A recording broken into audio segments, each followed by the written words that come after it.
con Magdalena Garcés, abogada de Derechos Humanos, sobre un nuevo fallo de la justicia. ¿Cómo estás, Magdalena? Bienvenida a La Voz de los que Sobran. Muchas gracias. Muchas gracias por la invitación. Muy bien. Este viernes se condenó a los involucrados en el episodio de Valdivia de la Caravana de la Muerte, aumentando las condenas de todos los uniformados, entre los que se cuentan el ex vicecomandante del Ejército Santiago Sinclair y el general en retiro Pedro Espinosa Bravo. Este es el caso donde fueron fusilados 12 personas, entre ellas José Gregorio Liendo Vera, conocido como el comandante Pepe, militante del MIR, además del encargado de esa organización en la zona, Víctor Fernando Kraus Iturra, a los que se sumaron varios obreros forestales de las localidades de Neltume y Liquiñe. Así es. Bienvenida, Magdalena, muchas gracias. Por supuesto, ¿qué importancia histórica tiene este fallo en particular? Yo creo que tiene varias consecuencias y varias cosas que destacar del fallo. Ya. Yo creo que, bueno, primero hay que reconocer que hubo un gran retraso en la tramitación de las causas, pandemia, en fin, otras cosas, y este año la Corte Suprema ha hecho un esfuerzo que a mí me parece importante reconocer, ya que muchas veces somos críticos con el Poder Judicial, para que las causas se vieran. A 50 años era necesario, no podíamos seguir esperando. El caso de los 12... en realidad no son todos obreros madereros de Neltume, pero el caso de Valdivia, como tú señalabas, son la mayoría obreros forestales del complejo maderero y forestal Panguipulli, que fue una experiencia histórica bien interesante y que fue muy demonizada. Venían de Neltume, que además fue un pueblo muy, muy castigado en dictadura, tanto el 73 como el año 81. Por otra parte, bueno, se enlaza con la Caravana de la Muerte, que es un caso que conocemos todos, porque ha sido muy famoso, tristemente célebre por murieron alrededor de 84 personas. Curiosamente, el informe Rettig no consideraba el paso de Valdivia como parte de la caravana, y fue gracias a este proceso que se estableció que efectivamente, producto del paso de la caravana, también entonces son más víctimas incluso que las que reconocía el informe Rettig. Y por otra parte también nos encontramos con el tema de los consejos de guerra, que no es un tema de solo la caravana, sino que en muchas partes del país, donde los consejos de guerra aparecían condenando gente y a veces con las decisiones ya tomadas, sin cumplir ningún mínimo de formalidad o de ritual del proceso, o sea, sin cumplir ninguna garantía mínima del debido proceso, condenando por penas que no estaban vigentes a la época que supuestamente no habían ocurrido los hechos. O sea, eran consejos de guerra, o sea, estamos hablando de justicia militar en tiempo de guerra, o sea, le estaban aplicando la penalidad más alta, sin derecho, sin ejercicio de la defensa, etcétera. Sí, entonces, no había ni siquiera abogados defensorios, ¿había? Había, pero por ejemplo en este caso muchas veces les designaban abogados defensores a última hora. Hubo casos de abogados que se ofrecieron y que hicieron un esfuerzo enorme, que venían del Comité Propa o de otras partes, pero no tenían posibilidad de hablar con sus defendidos, no pudieron ejercer una debida defensa. En este caso, el abogado defensor dice que él fue designado por el turno como a partir del 1 o 2 de octubre y lo fusilaron el 4. Entonces uno dice, bueno, ¿qué defensa posible? No hubo ni siquiera un consejo de guerra, ahí hubo francamente fusilamiento nomás. Claro, Andrés Elwin, que le tocó conocer este caso en particular, y fue curioso porque la defensa lo citó en los alegatos, dice que esto tenía como la apariencia de un consejo de guerra, pero era nada más que la venganza de los vencedores contra los vencidos. Aquí participan dos personajes, el otro día lo conversábamos con Francisco Ugas también, dos personajes como fundamentales, creo yo, ¿no? Uno es Sergio Orián Stark, que era el que comandaba la Caravana de la Muerte, que primero fue al norte, después fue al sur, y el otro Santiago Sinclair, que era el que estaba a cargo de ese lugar. ¿Cierto? O sea, esas son las dos máximas autoridades que participan en este... O sea, el comandante... Para que me aclare, por favor. El comandante de la segunda división era Sergio Bravo, que está... Héctor Bravo, que está fallecido. Pero por eso no se puede condenar, siempre hay que decirlo. Sí, los muertos no se pueden condenar, pero era responsable. Sí, y eso para nosotros también era muy importante, porque Santiago Sinclair nació el año 27, 29 de diciembre del 27. Nosotros sabemos que estaba muy viejo y que podía fallecer por causas naturales en cualquier minuto, y si fallecía antes de la sentencia iba a quedar sobreseído, ¿no? Y nosotros queríamos que se declarara su culpabilidad. Entonces simbólicamente también era importante un poco para la historia, porque la historia que se está escribiendo... gobierno condenado. Es donde más alto se ha llegado, porque él llegó a ser vicecomandante en jefe del ejército y miembro de la Junta de Gobierno, Gobierno, de Pinochet, la Junta senador, senador designado 8 años, que también un poco algo nos habla de la transición, o sea, no, es un personaje que era muy importante y para nosotros que él quedara condenado, obviamente queremos que cumpla la condena, pero eso lo podemos hablar después, pero bueno, si está absolutamente... ¿cómo se dice? Ido, si está con demencia senil. Siempre van a inventar eso. No la va a poder cumplir, pero lo importante era que quedara este fallo para la historia, para nosotros era súper importante. Yo creo que históricamente igual es claro. Yo ya lo va a sé, quedar en los libros de historia su nombre. Tal cual, yo he visto casos y suscribo el hecho de que una persona que tenga la capacidad de comprender por lo que se le está juzgando tiene que pagar su condena si es que así lo merita. Hemos visto gente de 88 años que ha sido condenada en Alemania por delitos vinculados al nazismo. Pero algunos también plantean, no, pero es que, oye, cuando estos pobres abuelitos que los quieren meter en la cárcel, esto no es justicia, es venganza. ¿Nos podría aclarar usted desde su perspectiva, abogada de derechos humanos, por qué es justicia y no es venganza? Mira, son varias las razones, pero yo creo que la más fundamental, leía justamente un profesor alemán hace poco que hablaba al respecto, la gravedad de los crímenes, la ruptura con la sociedad es tan grande que el valor de la justicia, el valor de poner en lugar a las víctimas, reconociéndolas como tales, y que estos delitos sean sancionados y se cumpla efectivamente la condena, tiene un valor muy importante, tanto para el valor de la justicia, pero también para crear una sociedad democrática, porque en Chile se ha hablado mucho de la reconciliación, y la reconciliación no es que las víctimas tengan que reconciliarse con sus perpetradores. La reconciliación es una sociedad dañada que se reconcilia con el Estado y vuelve a confiar en sus instituciones. Por lo tanto, no estamos hablando de un robo a una gallina, o sea, estamos hablando de los crímenes más graves, por eso son crímenes contra la humanidad, porque ofenden a la humanidad entera, no solo a las víctimas, nos ofenden a todos nosotros que hayan pasado estas cosas en Chile. Porque nosotros como Estado, además, en el fondo, ¿no? Somos los que estamos cometiendo los crímenes de lesa humanidad. El Estado, claro. Entonces, pues eso es importante. Ahora, dos detalles. Primero, en Chile las personas que están declaradas demente, el código del siglo XIX, así 1873. Así es. Entonces, efectivamente, no es una definición muy precisa, pero esas personas son sobreseídas o son entregadas a su familia. Arellano no pasó un día preso. Justamente salió la condena y estaba... Y ahí nosotros, ¿sabes? Me acuerdo porque hubo certeza de que así era, y teniendo la certeza no hay nada que hacer, no podemos. Pero los hijos de Arellano siempre lo defendieron como que él no hubiera hecho nada. Él iba con un helicóptero por varias ciudades, llegaba ahí, mataban gente y él no tenía responsabilidad. Si iba a otra ciudad, mataba gente y no pasaba nada. Iba a otra ciudad, mataba gente y él nunca tuvo responsabilidad según sus hijos. No, y iba con los helicópteros. Me acordé que vi hace poquito el botón de Nácar y cuando tiraban los cuerpos de No, bueno, y Sinclair estuvo a cargo del ejército cuando desaparecen los últimos detenidos desaparecidos en Chile, que son los 5 del 87. Él estaba a cargo del ejército, de él dependían los helicópteros. Los pilotos decían que tampoco tenían responsabilidad porque ellos no vieron nada. Pero además lo otro que es curioso, cuando dijiste los más importantes, yo ya había omitido ¿a quién? A Arellano. Sí, ya falleció, pero es que muchos de estos personajes se repiten, no en un caso, sino que en muchos. Pedro Espinosa está en todos los casos de Chile. Claro. ¿En cuánto? Sí, o sea, Pedro Espinosa, yo estaba leyendo hace poco el caso de La Moneda, y él intenta... en algunas de las víctimas participa en el fusilamiento en Peldehue, y respecto a los otros GAP que son detenidos, que al llegar a La Moneda los intenta ir a sacar a la comisaría y no se los entregan.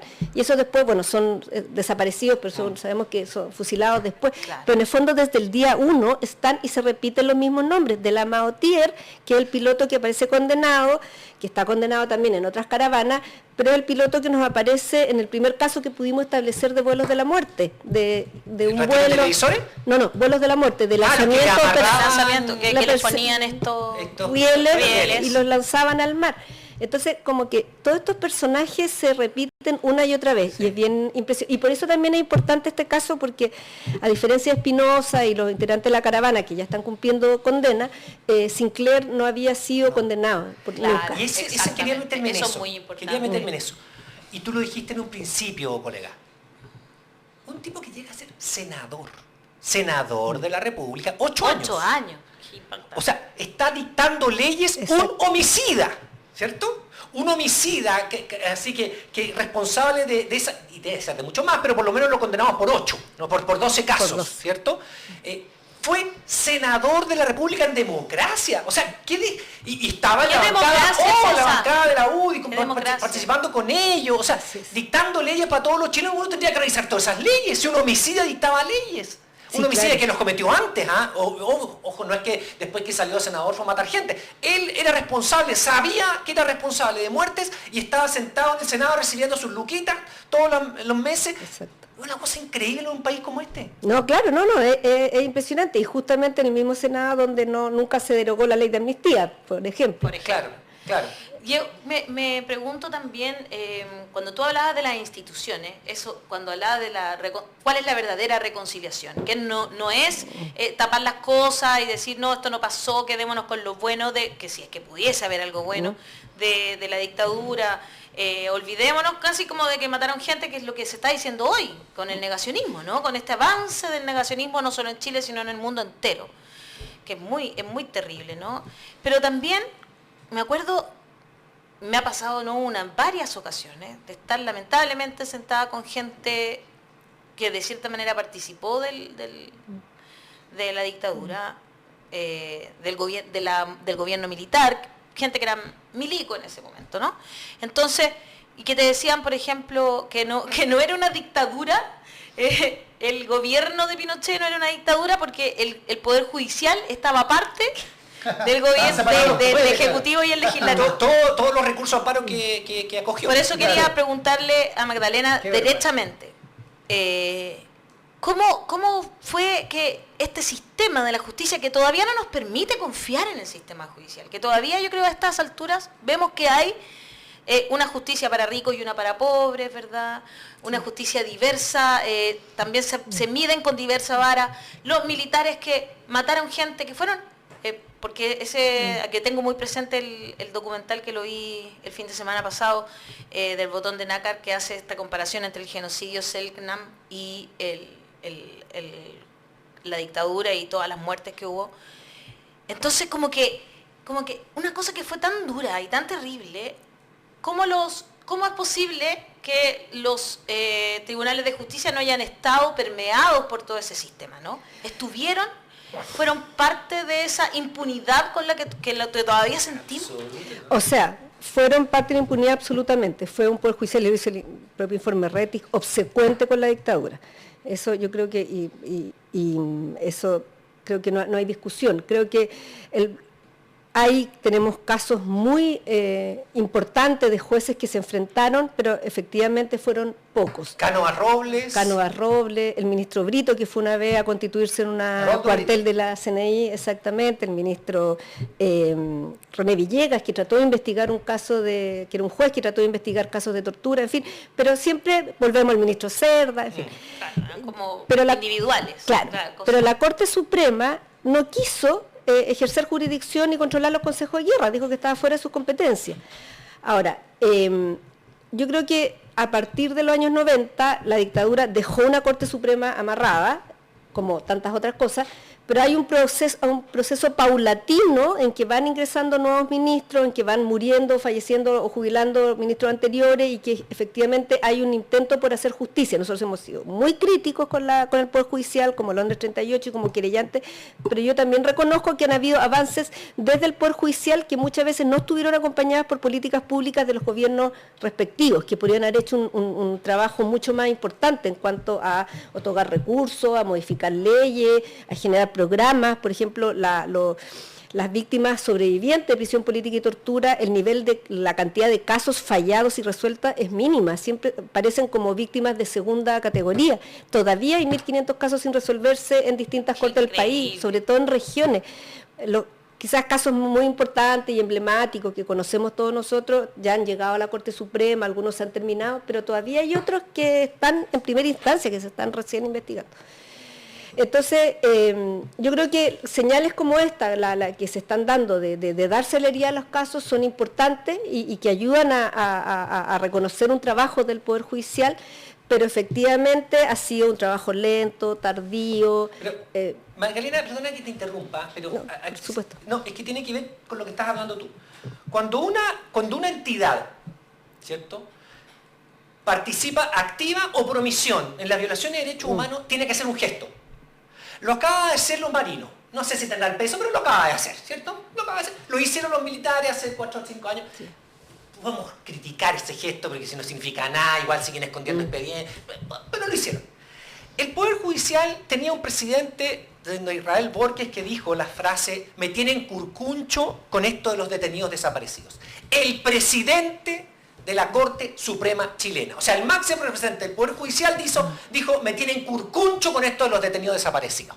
Eso está diciendo, me los paso por ahí mismo, me importa un pucho, no investigo nada, y yo soy, como tú dijiste, lo mínimo, obsecuente con el poder administrativo, con el Poder Ejecutivo, con el presidente, ¿cierto? Frente a eso, el Poder Judicial no ha hecho un gesto. Ha habido cambios que van dándose por el paso del tiempo, Magdalena, ¿cierto? Porque han ido cambiando los jueces, porque se han ido para su casa, porque se han muerto, porque con la renovación del poder, con el nuevo sistema judicial, también hubo un remesón ahí, ¿cierto? Esto de que este tipo investigaban y después, entonces hubo una renovación. Pero como gesto, el Poder Judicial nunca hizo un gesto, y no lo ha hecho.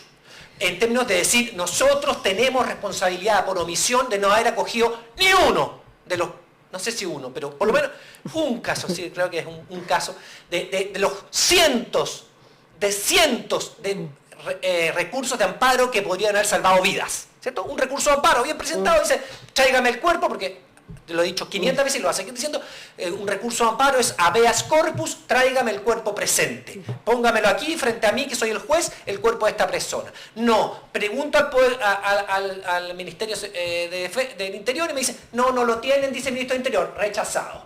Nunca hice de traer el cuerpo presente, como dice el recurso. Entonces, un recurso de amparo de cientos que se presentaron, hay una omisión, hay no hacer tu pega. Porque esa es tu pega, defender a los ciudadanos. Frente a eso no ha habido gestos. Sí, no, estoy de acuerdo. Quería decir que hubo un recurso de un detenido desaparecido que fue acogido, pero después en el año 85 la Corte de San Miguel acogió unos recursos. Hay un caso muy famoso de Pablo Yuri Guerrero que lo sacaron de la CNI y yo creo que le salvaron la vida. O sea, eso demuestra que podrían haber salvado vidas, porque lo hicieron llevar a la Corte y lo mandaron hospitalizado al hospital. ¿Fue un caso ese?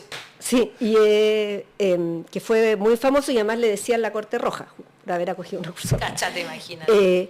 Sí, yo creo que tienes razón, yo creo que tuvieron la oportunidad a los 40 años, en los 40 años hubieron algunas señales, pero fueron muy débiles y yo creo que sería importante ese gesto. Quiero también valorar que ando democrático hoy día. No, hay que valorar que se acogieron, después de que la Corte Interamericana condenó a Chile, se acogieron los recursos de invalidación de los consejos de guerra, que también es un gesto importante, pero el último respecto de la cosa civil que no prescriben también es un gesto importante. También es un gesto que pasó en este caso, que también habían dos casos, que el de la señora Ida y de la esposa de Pepe, que se acogieron, que también es un gesto importante. Pero sí, yo creo que los gestos son importantes porque son señales. En este caso, otra cosa que fue importante fue que en la Corte de Apelaciones, en la primera instancia habían sobreseído a los miembros del Consejo de Guerra, que además se fueron muriendo porque eran 4, pero al final quedó solo Sinclair, y la Corte de Apelaciones los condenó, pero aplicó una institución que se llama media prescripción, que es una institución que les baja muchísimo las penas, que son una institución que nosotros creemos que no corresponde aplicar en caso de grave violación de derechos humanos. Tenemos un informe favorable de la Comisión Interamericana y tenemos un juicio pendiente ante la Corte Interamericana de Derechos Humanos. Por el cual muchas veces tenemos casos muy famosos y muy importantes en que los perpetradores salían con unas penas ridículas. En este caso también venían a 5 años, 4 años, y eso también la Corte lo revocó. Pero nos preocupa porque a veces todavía hay cortes que siguen aplicando ese tipo de instituciones, la media prescripción, que signifique que un caso por detenidos desaparecidos los condenan a 4 años. Esto fueron 18 años. Sí. Ahora, y subieron a 18, entonces eso también es un gesto, pero yo siento que cuando tú tenías una dictadura tan cruel, tú tienes que hacer gestos porque tú fallaste. Carabineros falló, la PDI falló, o sea, instituciones que querían haber protegido la vida de los chilenos y chilenas fallaron. Y eso tiene que decir, la embarramos, empezamos de nuevo. A la PDI se lo obligaron, cambiaron todo adentro, lo que más cambió, Carabineros nunca lo tocaron. Pero además, ¿sabes qué? Es verdad, o sea, en Argentina, en Alemania, se discutió la responsabilidad de los jueces. Mal o bien, porque efectivamente en toda esta uno podría pensar que hay ciertas responsabilidades por omisión. Pero si pensamos en los casos que nos acordamos, los somos un poquito más grandes, de los casos de fines de los 80, mediados de los 80, donde las personas eran torturadas y los llevaban de la CNI torturado al fiscal militar y el fiscal le decía, no, que me torturaron, y el fiscal militar le decía, o me dice la verdad, o confiesa, los bandos de vuelta. O sea, ahí hubieron responsabilidades dentro directas. Exactamente, y yo creo que hay bastantes espacios que se mantiene la impunidad.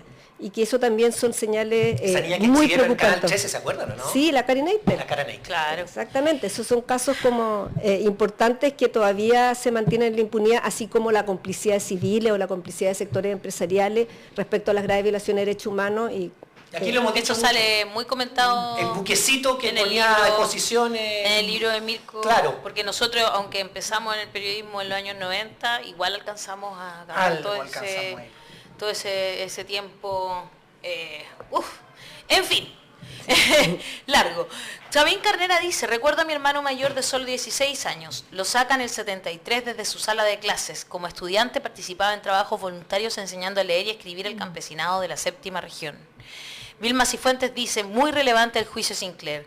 Después de ver la película argentina, me imagino que se refiere a 1985, gran película, véanla por favor, los que no lo han visto. Quedé con ganas de justicia y no la impunidad, me pasa exactamente lo mismo. Claudio Miranda dice, la dictadura no tuvo nada bueno, perdimos todos, así es. Andrés Llenes dice, a estas alturas de la vida debería estar claro que durante los 90 lo que tuvimos fue procesos eleccionarios, pero nada que se le parezca a una democracia plena. De hecho, no vamos a hacer democracia plena mientras tengamos una prensa que es bien poco plural. Josefa Bastías dice, los libros La caravana de la muerte y Los zarpazos del puma de Mónica Verdugo. Qué tremendos libros. Claudio Miranda dice, la dictadura no tuvo nada bueno. Pavlovsky de Puente Alto dice, aprovecho el programa para solidarizar con Mr. Ranger Rojo, que ha sido atacado por distintas cuentas de extrema derecha. Mucha fuerza para quienes resisten en las redes sociales. Golden Version dice, muchas gracias Magdalena Garcés, interesante tema, gracias. Cafulcura dice, saludos fraternales a la abogada Magdalena Garcés y a todos, todas, abogados de derechos humanos que han trabajado largamente por el rescate de la justicia y reivindicar la memoria de hermanas y hermanos. En YouTube, Bruno Leiva dice, hola Alejandra Valle, soy el que te saludó en el Metro Chile España hace como 2 semanas. Buena, Bruno, qué buena, efectivamente. Me saludó hace un par de semanas. Magdalena, muchas gracias por estar aquí y como por supuesto como programa tenemos un compromiso editorial de seguir al rescate de la historia del país, de la memoria a 50 años del golpe de Estado y por supuesto muchas gracias por todo lo que le has dado al país por tantos años por ser trabajando consistente en la pelea. Exactamente. Muchas gracias. Y aprovechar de contarles que el viernes pasado salió otro fallo muy importante que es el Conferencia 2.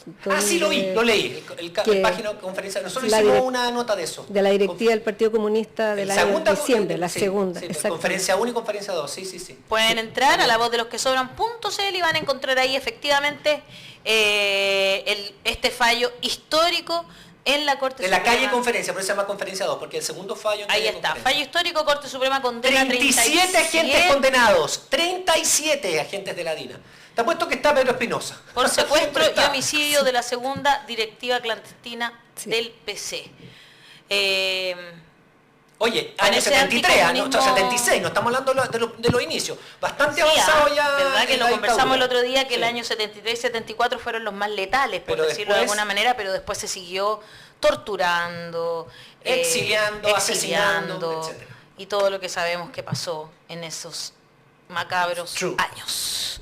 Y vamos a seguir, por supuesto, como siempre, informando de todo lo que pase en estos días. Vamos a seguir informando de lo que pasó, de lo que pasa actualmente también, como lo que hemos conversado con Magdalena el día de hoy. Muchas gracias por estar aquí. Muchas gracias, Magdalena. Muchas gracias. Usted póngala me gusta, compártala.